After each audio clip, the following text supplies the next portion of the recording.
నమస్తే, ఎలా ఉన్నారు? ఈరోజు మీతో నా మనసులో ఉన్న మాటను పంచుకోవాలనుకుంటున్నాను. ఒక చిన్న ప్రశ్న అడగనా? మీకు కూడా చాలా కళలు ఉండేవా? నేను అది చెయ్యాలి, ఇది చెయ్యాలి, సమాజానికి ఉపయోగపడాలి అని. నేను కూడా చిన్నప్పటి నుంచి కళలు కనేదాన్ని. రాయడం అంటే ఇష్టం, మనుషులతో కలిసి పని చేయాలంటే ఇష్టం, ఎవరికన్నా సహాయం చేయగలిగితే ఆనందం. కానీ జీవితం మనం వేసుకున్న ప్రణాళికల ప్రకారం ఎప్పుడూ సాగదు కదా. చదువు, పెళ్ళి, కుటుంబ బాధ్యతలు, శ్రీరసి పుట్టడం, ఇంటి పనులు, బయట పనులు, ఇలా కాలం గడిచిపోయింది.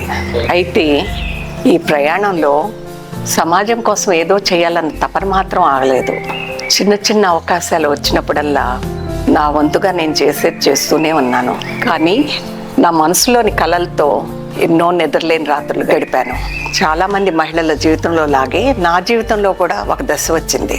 అందరి గురించి ఆలోచిస్తూ నా గురించి నేను మర్చిపోయిన దశ.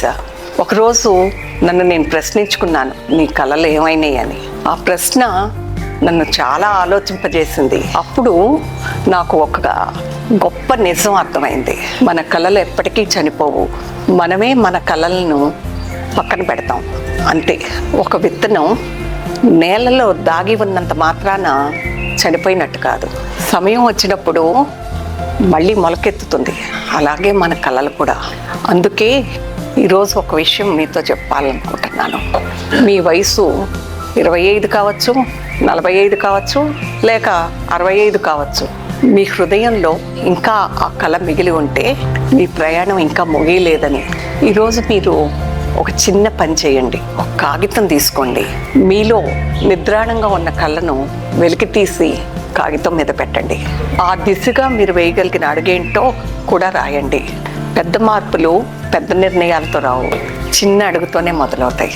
నా కథ చాలా సాధారణం, కానీ ఆ కథ నాకు నేర్పిన పాఠాలు మీ ప్రయాణానికి ఉపయోగపడితే నా జీవితం ధన్యమే. మళ్ళీ కలుద్దాం ఆలోచనతో, మరో చిన్న అడుగుతో. Until then, we set to rise. Namaste.